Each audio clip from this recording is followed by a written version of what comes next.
Well, good afternoon, everyone. Welcome to Ham Radio Basics Live, Season 2, Episode 33, Ham Radio Prep Emergency Communications 101 with our very special guest, Jim Reed from Ham Radio Prep. Jim, welcome. Thanks for Hi. stopping today. Hi, thanks. I appreciate it. Good to be on. And I got to say, I absolutely, you know what? James couldn't have picked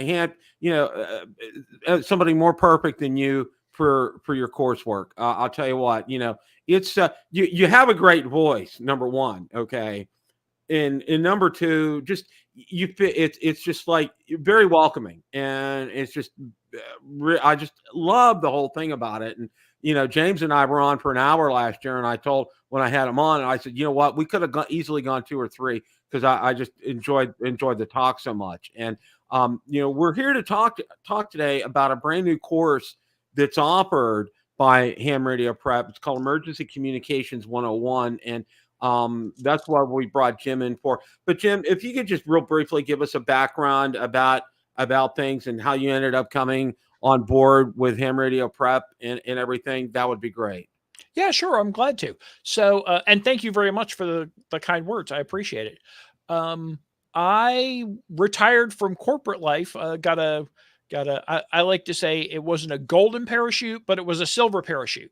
So I retired from corporate life about 4 years ago and was doing, and then, a month after I retired, COVID hit. So I was going to do all this traveling and then I ended up staying at home. But anyway, I started doing some traveling, came back from a trip, saw a Reddit post that said, we're looking for someone who can write content about ham radio and do sick memes.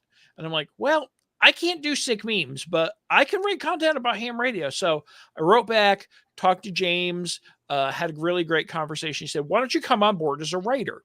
And so I started off as a writer, just working on, I forget if it was the general course or the extra course they had writing on, but that's what I was doing. I was writing course lessons. We got through that particular one. And he's like, well, I'm thinking about doing this or that. And wrote some other stuff for him. And he's like, have you thought about, would you like to try being on camera? I'm like, okay, why not? So that was 3 years ago. And ever since I've been kind of the face of the license courses, as we worked our way through refreshing all of them.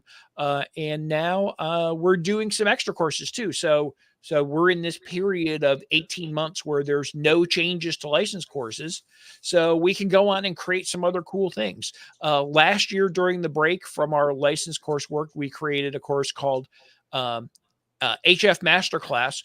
Really, the idea here is where people who don't have access to an Elmer or just like to learn via online stuff, it's an Elmering way to get into HF. And so we get a lot of feedback from our folks, and they said, what can we do next? And they're like, we're interested in emergency communication. So this is where we started to come up with, but and I'm sure we're going to spend more time on that, but just my kind of ham radio bona fides things. I'm an amateur extra. I have been licensed for over 15 years. Worked all states, DXCC. I like to do HF. Last couple of years, I've really been into trying to get into some satellite work, particularly focused on ISS stuff. I don't have an astronaut yet, but I've got repeater contacts and APRS contacts and SSTV reception. So that's where I'm most interested in as far as ham radio stuff right now. Well, awesome. And I was so excited when you guys came up with that HF class. That was just, I'm like, I said, and I told James when I talked to him about that, I said, do you literally read my mind? I mean, it's like, you guys, it's in what you, and I told him, I said, it's really so cool that you guys are listening to the community out there and responding and doing these things. And I told him, I said, well, you guys came along way too late for me because I had already taken my course. Now I forget who the course that I actually took. And what the one thing that I really liked about it was, and I think somebody bought them out. I still think they're around. but they rotated the question pool, which I really liked. And it wasn't so, Right. what I liked about it was you didn't memorize the answers, you knew the answers. Okay. Yeah. There's a different, there's a big difference there. And Sure. and when I saw your course and I went in and I said, you know what, this is greater than sliced bread as far as I'm concerned. You guys just, James just had a great idea, ran with it, and it's just incredible. And then World Radio League, and James and I talked about that quite a bit as well too. So, but we got you here today for Emergency Communications 101. Yeah. And the timing was so appropriate, especially for us in the state of Florida. I mean, it was, we had Helene and then Milton right on top of that, and it was just one of those bam, bam, bam kind of a thing. So, Yep. let's take a walkthrough of that. Let's take a look and see, what this course is about, and how, say, for instance, somebody like me who's very interested in this, the benefits that I would get from it. Sure. I'm glad to. So we definitely started from the ground up as far as what should be in this course. And part of it was, there's these groups out there, and every region has something different. Every town may have something different, right? There's some places that are really focused and engaged in Aries. There's other groups that are there are other places that are focused on races and use the races formula. And then there's even other groups, and here in Georgia, all the statewide folks are part of a group called Auxcom. So there's not one group that we could just sit down and say, hey, let's do a course and teach them how to get started in X, Y, or Z. So what we did was did a bunch of research to say, what are the common things that people need to know if they're going to join in these groups? And they end up being very similar, right? So all the groups are in some way affiliated with groups that work with FEMA. And so there are some basic FEMA lessons that people need to understand in order to join in with the groups. And Aries Races or Auxcom, all three of those require these 2 FEMA courses to have a certificate in order to be successful and really start off in their group. Another thing is, understanding basics of how just the radios work, right? So a lot of our students come out and they're new techs or new generals, but they've never touched a radio. They've never been on a net. They've never programmed a radio. So we felt like we needed to include all those things as well. Finally, we need to kind of get people aligned with what they want to do. Not everybody, MCOM is a lot of different things. It's not just Aries, right? It's Skywarn, and it's Mars for some people, the military auxiliary service, or it could be things like CERT and working with the community response team there. It could be things like Saturn for the Salvation Army, or working with the Red Cross. So we wanted to make sure we had a representative part of all these things. So those are really kind of the core things that went into it. Make sure we teach the basics, make sure the things we covered are relevant to Aries Races Auxcom membership, and then give people a broad opportunity to understand what the different pieces are in those groups. Then the last part talks about personal stuff. So in order to really be successful in being able to go off and help Aries for your community when the hurricane comes, you need to make sure your family is taken care of. So alternate power supplies, we spend a whole lesson on that. The ability, we spend a lesson on just personal communications plan. So my wife is not licensed, so I can't give her a ham radio and say, here, go forth and be ready to talk to me if the power goes out. But what I can do is give her a GMRS radio and get a GMRS license and do that. And so those are the kind of things that we say you need to think about in your personal communications plan. So really 3 sections: get into the basics of, just the mechanical part of being a ham and working on a net and those kind of things. Then there's more of a, what are all these groups do in different ways? And then finally, how do you take care of yourself? Well, one of the things, Jim, that I found out after moving where we're at here in Florida, we don't have, just to let you know, and I got educated when I came down here because it was the whole reason I got into ham radio was because of this. All right. I found out, cell phone towers can go down. What are you going to do? And everybody said, you got to do ham radio. And that's how I ended up getting started in this. Now, Right. one of the things that just getting a little bit of a history lesson here, the building codes changed, probably 20 or more years ago in the state of Florida, that all new homes and new construction are concrete block. All right. Okay. And I mean, most homes are designed to withstand at least a Cat 2, if not a Cat 3 coming at you directly. And the trusses, they have straps around them around the block. I mean, it's very different. And then also too, we have hurricane shutters here, and that's mandatory. That's part of state law. And one of the other things that we did, and during the Jim and I before the show, I told him, I said, we have a Generac generator. We also had installed accordion shutters, and it's so nice. Literally took me 10 minutes to clasp all them. Now, one of the things with this home, and for most homes down here, we don't have wooden frames. We have metal frames. So that literally makes communication inside the house. And this is one of the things that I had some basic lessons that I did myself. I'm telling people, I'm going to say, look, you can have the best HT in the world. You can have the best signal stick in the world. But I'm going to tell you what, unless you're standing outside that door, all you're going to get is static. Okay. It's just not, you're not going to be able to communicate. And I said, one of the things that I said during one of my shows that, during that time, the hurricane's actually going and in progress and everything, you really don't need to be communicating. You just need to hunker down and just stay in what I call your submarine, because all the windows are boarded up and it really feels like you're in a submarine. You just need to, and then when it gets to the point that the hurricane's gone past, that's the point that you actually need, your comms, and you need to do that. And that's what I did was during Helene, after everything died down, I went out to my front porch and I visually verified through the peephole that it was okay. And I went out and I checked into our local net, and it was, I had no problem doing that and just giving a report for our area here.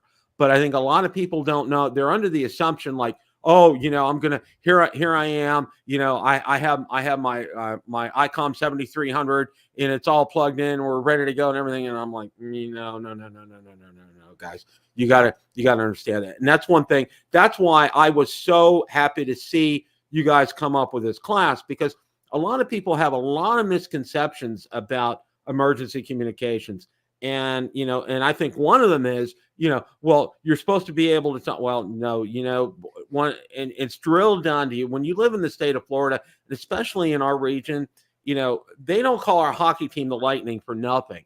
We literally, we're not the Lightning capital of the world. I heard a place in Venezuela is, but I'll tell you what, we may be a close second. I'll tell you that. And, I drill into people this. I said, you know what? When a storm is hitting, and when you're down here in this region, when a storm is hitting, okay, if you don't have a disconnect switch on your equipment, get one, okay. And if you haven't disconnected, do it, okay, because I'll tell you what, it's going to get hit. It's not a matter of if, it's when.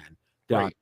But again, getting back to your coursework here, I'm so glad. I looked through the contents, and I'm so glad you guys did it. And I really like what you told me here about, because there's areas in some areas, there's races in some areas, and you guys did the genius thing. You looked and you got all the pieces and parts together, and you saw what was common, what the common thread was throughout this. Just, for reference for our folks watching, how long will it take someone on the average to complete this course? So there's 5 hours of videos in this course. This course has more videos than any other that we've done, including our license courses. So 5 hours at a minimum if you just watch all the lesson videos, and that covers 19 lessons. I have to remind myself here, 19 lessons. In addition, there's quizzes and things that they can do to enhancements in there. So for instance, not only are we teaching people how to program an HT, but we've got some worksheets. So you can make sure that when you're going off to program the HT on an FM repeater, that you're making sure you're getting the right information, which includes, the receive frequency and the offset and the CTCSS or DCS and the shift and those kind of things. Because if you don't have just one of those parts, it won't work for you. So we want to make sure that all that is in there. We've got a section that talks about managing power, and you really kind of hit on the fact of how important having power is. And it's going to be different for different people. I got family over in Eastern North Carolina. They have a Generac as well. But for other areas, I know people who just kind of have, gas start power generators to get them through, or battery arrays, or now, solar panels and power walls are an option as well. So I know there's a lot of different options out there, but what people don't think about is, how do you figure out exactly how much let's just focus on battery capacity. How much battery capacity do you need for a hour, day, whatever? So a lot of our lesson on managing power talks about how to calculate your battery capacity to go out or to include things. So we've got a multimedia battery calculator out there that allows you to say, Wow. all right, I'm going to plug in some radios and some accessories and what kind of things. All right, that means if I want to put all this together and have 5 hours of operating time and another half hour safety factor, I need to have X. And in this case, like I need 70 amp hours worth of battery power. So being able to figure those things out is something that is not intuitive, that we've put in to kind of help people get through that. That's fantastic. And I did, a part of my videos, and I don't know if you've come across it. I got everybody like poo-pooed me. I said, I got a rig runner, and like, what'd you get that for? What are you doing that for? And I said, I'll tell you what. All right, it served its purpose, because not only, for example, I can hook up my 705 to it, which is that's primarily what I use it with, but and I did, and I have a friend who used to be the manager of the HRO in San Diego until they closed. I'm really good friends with him.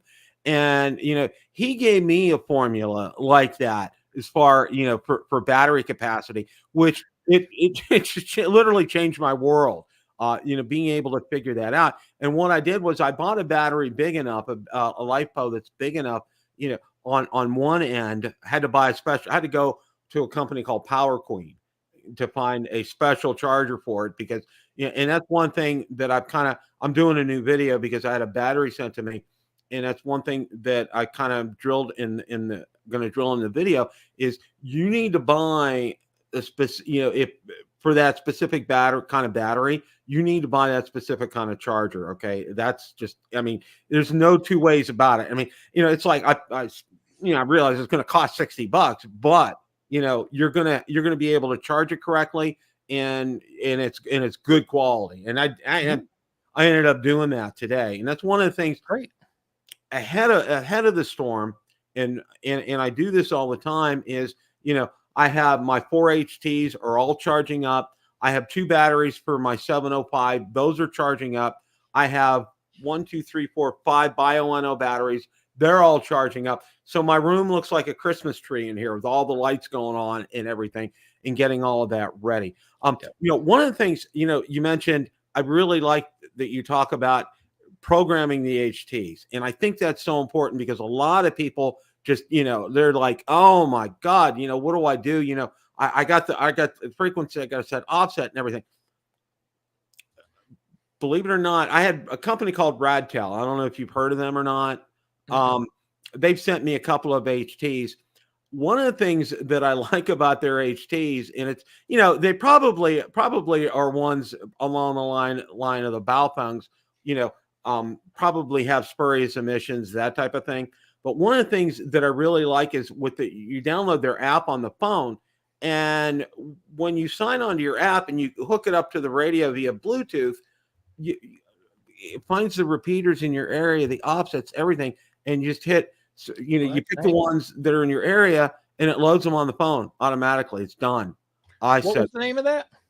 They're Radtel. I'll email you a link. Okay. Yeah, that sounds interesting. We do, and part of the reason I'm asking is, we are getting. Last year we did a top 5 handhelds video, and we're getting ready to update it, and so that would be something to look into as a possible option. Yeah, I would definitely recommend it because it was like, oh my gosh, I could not believe how easy it was. And then, conversely, I have a Yaesu FTD5, and I bought the software to go ahead and upload it via the cable, and it works fine. I mean, it absolutely worked fine. But this through the Bluetooth with the app, I mean, it was like boom, boom, boom, and it was done. It was great. We had a couple of, so I've done a little MCOM, and when I say that, it's mostly like helping out with the big Peachtree Road Race here in Atlanta, being in net control, being on the race line, those kind of things. But we were able to consult with a couple of folks who are with Aries groups and other search and rescue groups, and ask them kind of what radio should somebody have to get started. And they're like, they don't need to spend a lot. They probably should spend a little bit more than a Baofeng. So I mentioned that top 5 radio handhelds video. We went back and kind of looked and said, what's in that we would recommend? And we ended up recommending the Yaesu FT65.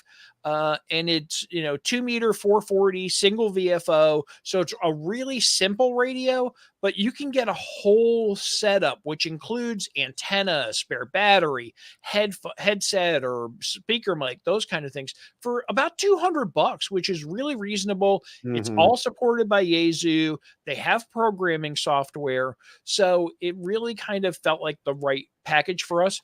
We not only did we kind of say, here's an option, but then we built our couple of how do I program my radio around that particular radio, which to me, and I've programmed, I got 13 handhelds up here behind me, so I've programmed a bunch of radios, and it's very typical of the things you go through when you try and program a radio. So I really feel like this was a good option for us as far as getting people to understand. And worst case scenario, somebody wants to go out and buy a Kenwood, THD 60 or 75.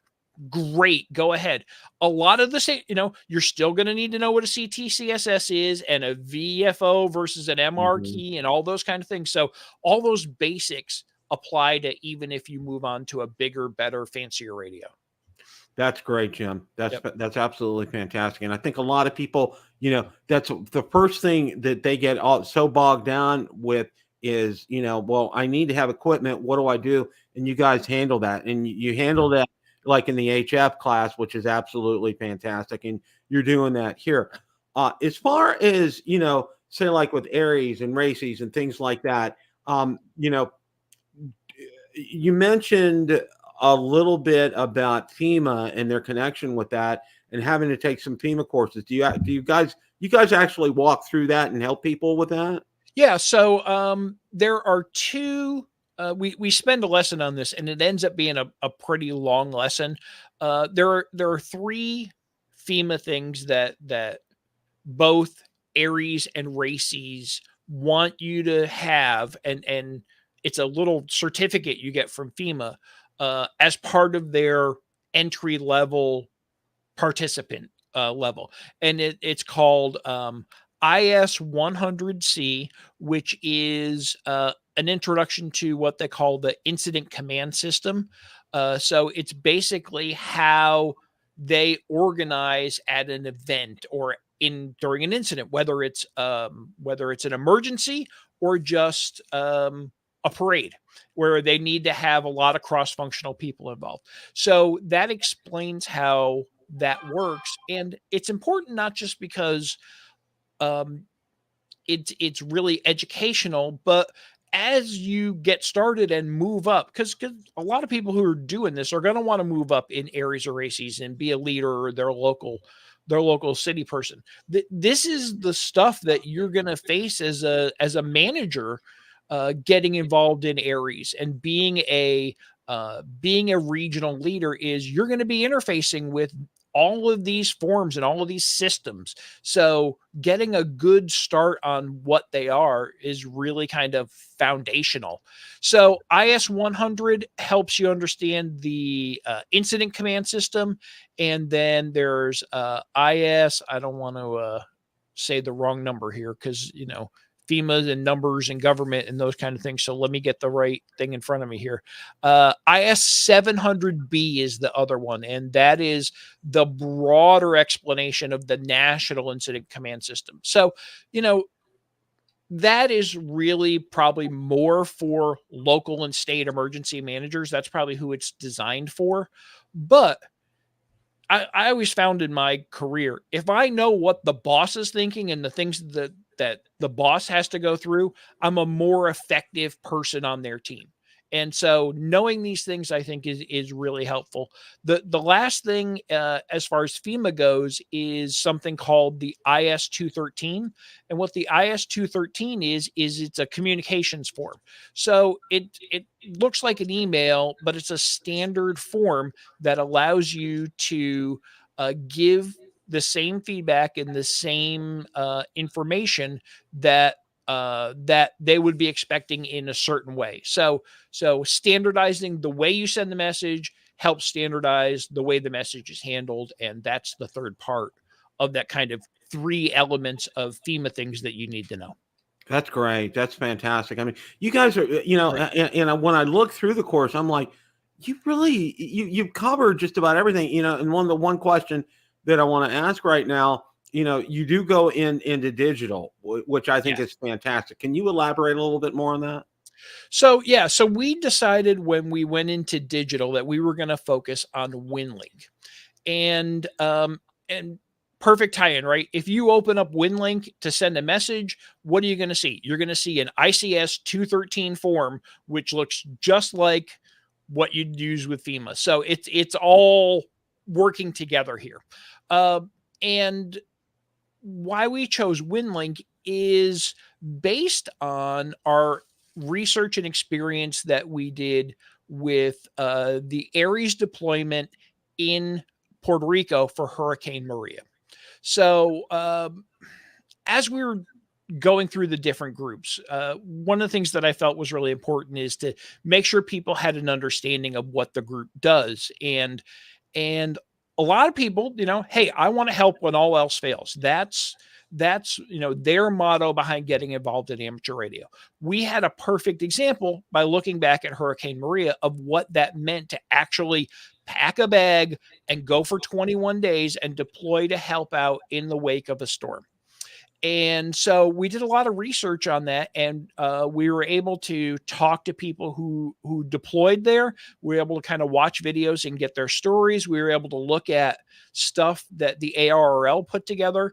And the big thing that came out from 2 of the people that we were able to hear from was WinLink was key because they, and just I'm overly simplifying it here, but they had a net control in San Juan, and then they deployed 10 people out to remote fire stations and hospitals.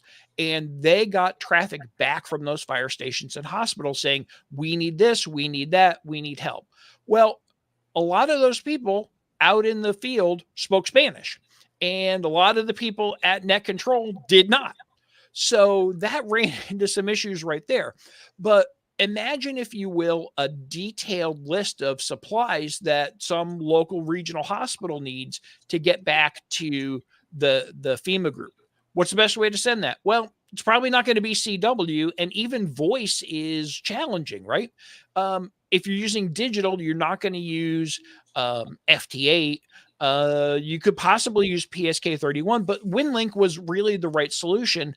And they used it a lot and said that it was a big dependency for them. So we spend our time in the course getting you set up with Vara and WinLink to help make sure that you're aware and able to use the tools that people actually use during an event. That's fantastic, Jim. That's an excellent example on a great use case for that, because places needing specific supplies like a hospital or maybe a fire station, and you really hit the nail on the head. A lot of times things can get lost with voice and CW. I mean, God bless those who do CW. I'm not one of them. It takes a long time to get messages out that way, and things can get lost in translation. And that way with WinLink, that just sounds like that was just a home run, what you guys did right there. Yeah, and I think it was really cool if you think about it that the folks in Puerto Rico had the foresight to understand we need these remote stations ready and available if something happens. So the stations were mostly set up, even though they sent, ARRL and the group that deployed sent a lot of gear. The stations were mostly there. So the opportunity was then, how do we get how do we get the messages back? And the good thing about WinLink was, while they had resources in San Juan, messages could go on WinLink and they didn't necessarily need to go immediately back to San Juan. So if propagation was such, it could send messages to a WinLink station in South America or Central America or USA, and it would eventually get back to the San Juan WinLink group. So that was really productive as well, and being able to kind of leverage propagation and those kind of things as well. That's fantastic. Got a question here in the chat, which I thought was pretty interesting, and that's why I put it up on the screen. If I ask a question, if you have Q&A later, hear from a few YouTubers who survived in North Carolina. They recommend getting an analog scanner to get up-to-date info when the grid is down. What are your thoughts on that? I like that. I think a digital scanner would be better, but money being what it is, if you could have an analog scanner, that I was amazed and super impressed by the folks who in Western North Carolina basically set up on the Mount Mitchell repeater and spent their days helping coordinate and share information as far as where roads were out, getting supplies into people, doing health and welfare messages, and making sure, hey, can somebody go check on grandma? Nobody's heard from her for 4 days because her power's out, and doing those kind of things. So I remember hearing on a Sunday night that here was the net, and this was, I think, 2 days after the hurricane hit. Here was the net. They were going on. They already had 200 health and welfare messages in queue, and I'm like, damn, that's something. So why do I say digital and analog? Analog will get you most of the ham repeaters, which is where a lot of us are talking, but with a digital radio, digital scanner, you could potentially hear other groups that are using digital encryption. So if your local police and fire and city people are using P25, which is a digital standard that some use, you could potentially tap into that and not only hear what's going on from your from the hams, but you could potentially listen into some of those other county calls as well. So that's why I say digital if you're interested. That's a real good point, Jim. And I wanted to ask you, I don't know a lot about scanners, but from what I do know, Uniden makes probably the gold standard as far as scanners are concerned. I'm going to reach over here because I need to unplug. Hang on. Okay. Scanner. Uniden scanner right here. It's connected up to an antenna, but yeah, I've got one here in the shack. So it's a Uniden scanner. I'm not endorsing any brand, but their Uniden does a really good job. This is digital and analog, so I can actually sit here and I do listen to my town's police department and understand, what's going on. We had a lot of rain during Helene here. We had 11 inches of rain, and I'm probably 500 yards from a creek that likes to flood during heavy rains.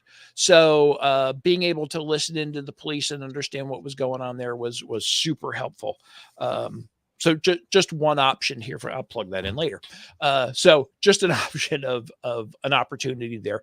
And we've got I'll go back to talk about the course.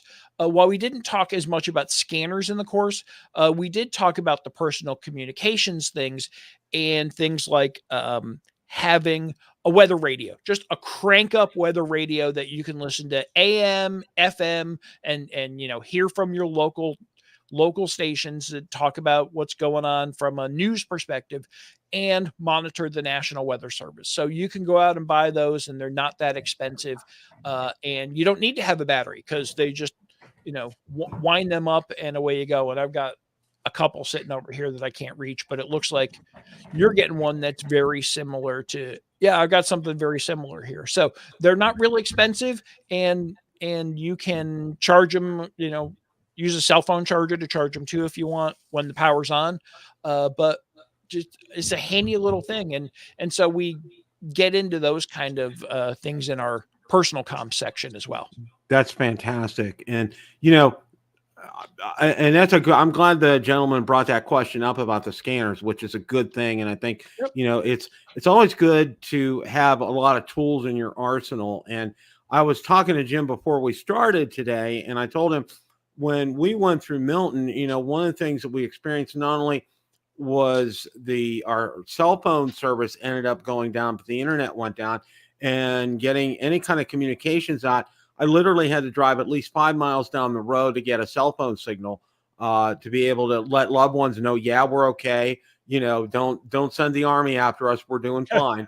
So it was kind of frustrating. So what I ended up doing was, and let me go ahead and show everybody this. I got this Garmin Reach here. And the one thing that really kind of sold me on that, and I saw some reviews on YouTube, there's another one that's a touchscreen. This isn't a touchscreen. This has that keypad type of thing here, which I'm not really fond of. But somebody told me, the app will work on it in conjunction with this. So you have the ability to be able to send out 30 pre-recorded messages on here to people you designate. You can do that in in the contact section here, and it doesn't matter. What's better about this than, say, like the iPhone and their satellite technology? This works anywhere in the world, because I did read, like, the Apple satellite technology doesn't work everywhere in the world. There are certain spots in certain areas that doesn't have coverage. This has that coverage, and it uses that Iridium technology, which is fantastic. And the plan that I'm going to be on is going to be like $24.95 a month, which I think is a bargain on this too. And it also has an SOS feature on it. And every time you send out a message, it lists the exact latitude and longitude within probably about a half meter of exactly where you're at. So this is another tool that it's everybody talks about having your carry-on, having your HT. This is going to go with it, and this is part because I want to be able to communicate no matter what. And the batteries on this, one nice feature about it, but he said it will last up to 14 days when it's on. So nice. That's pretty amazing. So I was real impressed and very sold on that. I have there's a lot of good personal emergency stuff like that out there now. I think that's one. And I have a friend who likes to go mountain climbing, and I'm like, how are you keeping in touch? How what do you do if you fall down on a rock and break your leg while you're 13,000 feet up? And she showed me that she had something similar to that. So that was exciting. I got into a little bit of a jam a couple of years ago. I love going up to the Blue Ridge Parkway in North Carolina and just beating around and doing things. And I was out for a walk, and I'm like, I'm not feeling that great. And I got no cell phone coverage. And, I ended up making it back okay, but it was, I wasn't comfortable with that. So as soon as the iPhone came out with their SOS functionality, I upgraded just for that reason. I'm like, honey, I never want to be out of contact again. And so it's got this, basically ping the satellite with a short message that you can do. And I think that's great. And I think a lot of them are a lot that's expanding more and more. I've heard that T-Mobile and Starlink are working on a thing now where a lot of their phones will do that. So it's going to be more. So as you grow into your next cell phone, that's probably going to have SOS technology that uses the satellites to do that. Right. So I had pretty heard excited that about that. Android's going to upgrade for that as well, which is very welcome news.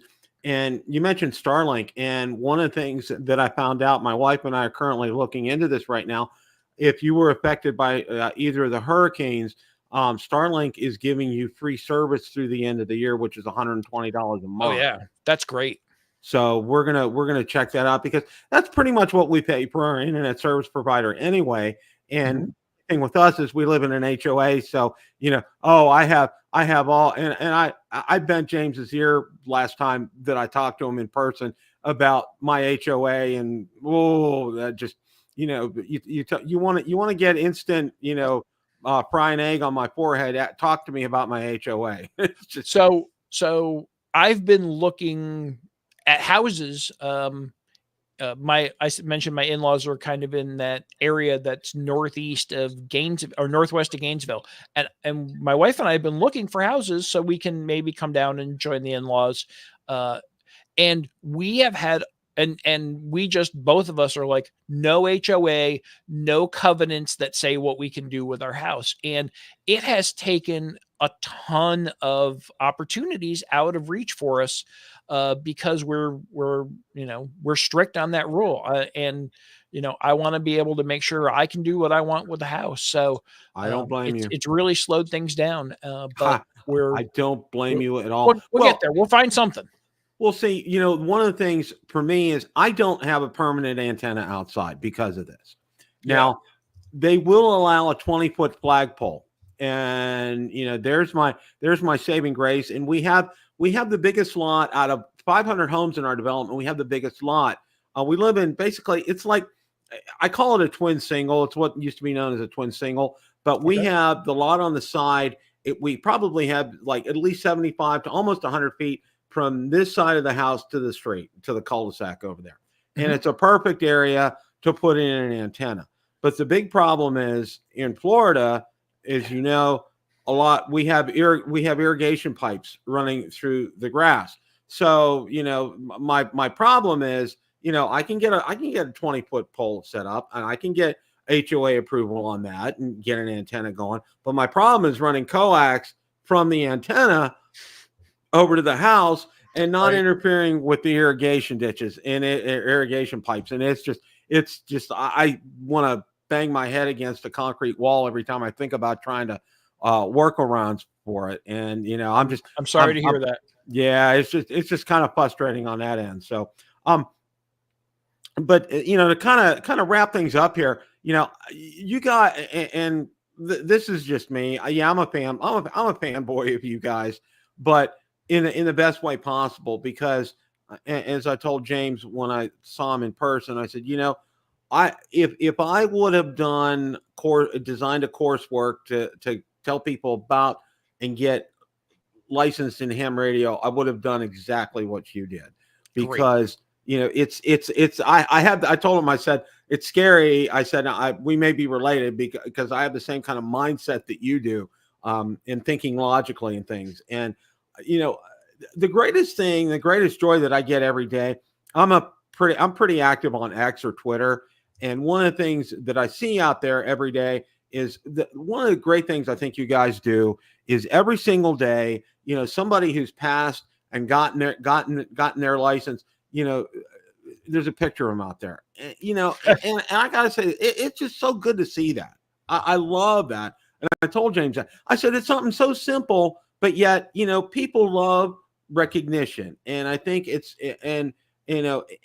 one of the things that I always tell people, whether you're a technician, a general, or an extra, you've done something fantastic. You've done something that not a lot of people have done. You are a ham radio operator, and I think that's fantastic. And congratulations to you for doing that. And that's I told him, I said, I can't say that enough. The best part of my job as an instructor is not writing the courses or sitting in front of the camera and reading off about, EIRP or those kind of things. It's when we get to go out to the Hamfest and James basically says, all right, go talk to the people who have been successful. And I get to do that. And just the smiles on their faces that they get from achieving a goal that they had. And, hey, maybe someday I'll do ham radio, right? We have helped facilitate that goal. And they just get the biggest smiles and are so happy that they're getting to do the things that they want to do. And that's the amazing part is just the feedback that, hey, thank you for helping me do something I always wanted to do.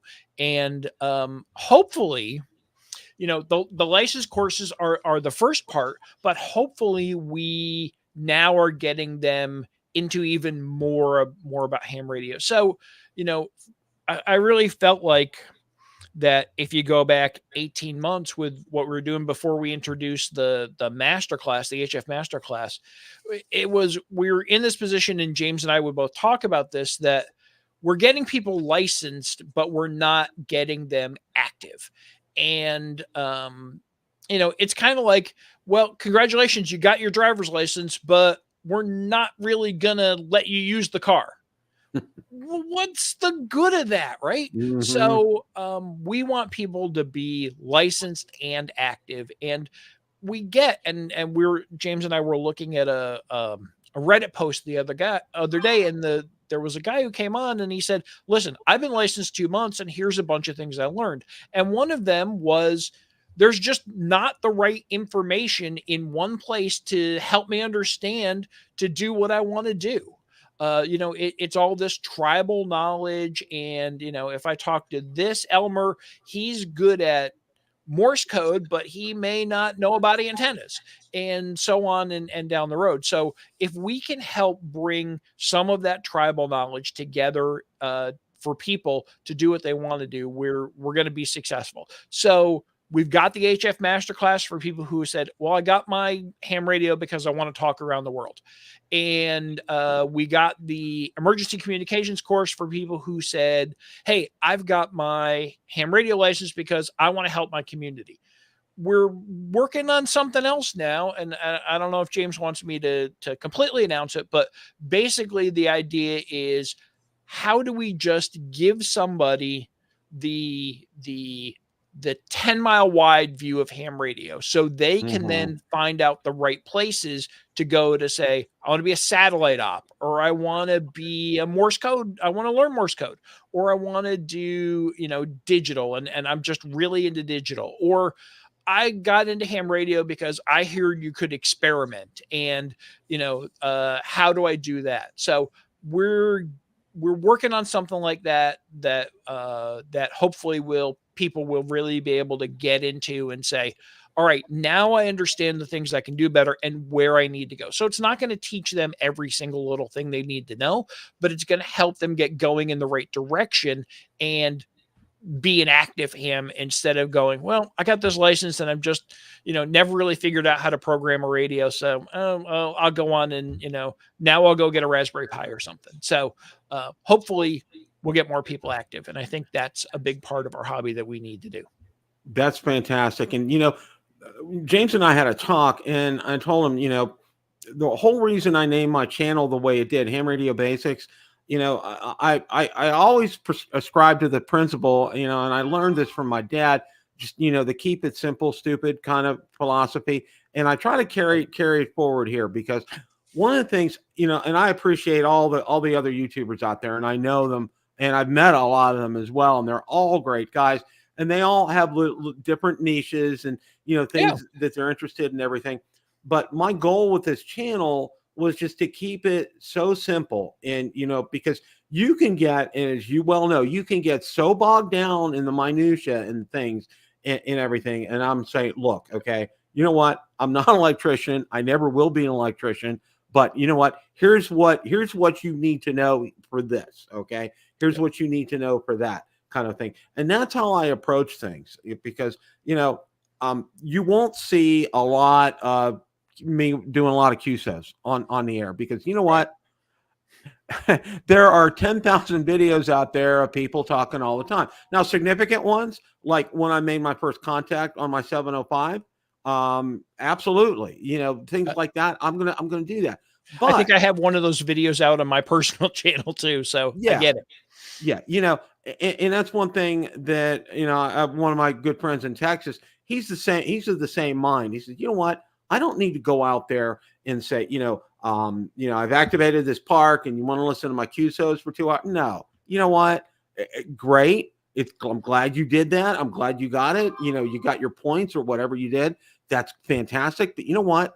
Not everybody wants to listen to something like that. You know, and that's where, you know, you use some discretion with things like that. And that's why that's one of the things on my channel. You won't see a lot of that fluff. Okay, you're going to see meat and potatoes here, and that's why you guys, and that's why I told James, I said, you know, you're a meat and potato. I can tell you may not be a meat and potato kind of guy, but you are with the courseworks that you do. So So let's get, we've said his name a bunch of times. Let's give him some love. James Cribbs, KN4NEH, is Mr. Ham Radio Prep. He and his buddy started this company 5 years ago, 6 years ago or so. And now James runs it himself and keeps this stuff going and has expanded, and not only, you know, keeps me going and has me create terrific content well beyond just license courses. He's been expanding into what we call the World Radio League, which is at its heart a logging software, but it's really a community as well. So people can go and start tracking their contacts and being engaged. And again, part of the strategy of getting people engaged and being part of a ham radio community as they kind of get their license. And I think he's got the right mix, and we're growing it together with me and some other folks. And I'm really excited about where we're at right now.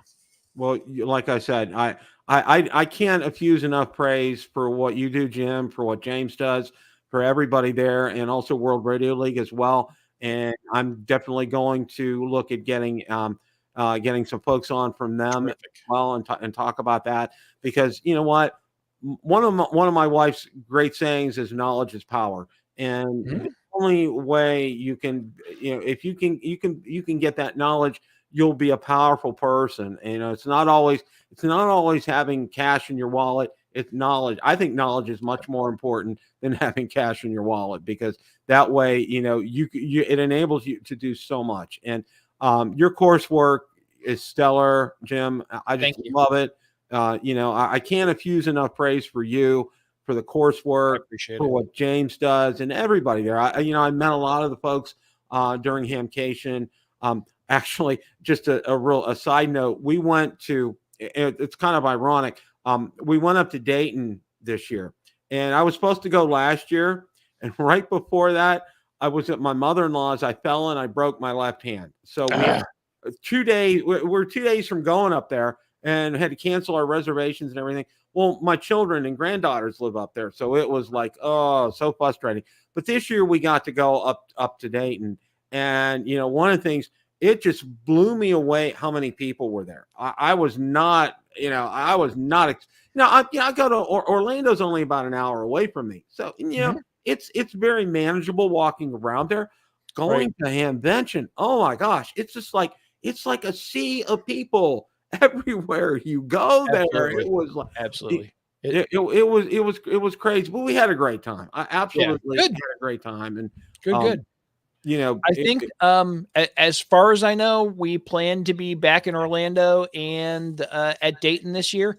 I do know for sure that in 2 weeks or 3 weeks, whatever it is now, November 2nd, we'll be at the Stone Mountain Ham Fest here in Georgia, which is a good, nice size ham fest that you can get around. So if you want to come out and talk to James or I, we'll be hanging out, and more than happy to talk radio with all y'all, because that's what we do and that's what we love. Absolutely. Hang on a second here. I'm going to wrap things up after the show closes. I want to thank you. Before you do, everybody. Go ahead. before you do, can I just make sure that people are aware kind of where to find this course we've been talking about? So hamradioprep.com is our website. We also have the Ham Radio Prep app. And once you get to the website, you're looking in our courses, and it's Emergency Communications 101. Yeah, I just dropped it in a link in the chat here as well. Thank and you I very got much. it, and it's in the description as well too. So just hang on a second here. And I want to thank everybody in the chat today. You guys had great questions. Thank you for that. This was just absolutely, this made my day. It's probably made my week since, everything that's been going on with the hurricanes and everything. Jim, we're definitely going to have you back. I'm going to get James back on. I'm going to get some folks from World Radio League on as well too, because I can't get your message out enough on what a great job you guys do. So kudos to you. 7-3s to everybody out there. Have a great rest of your day. Take care.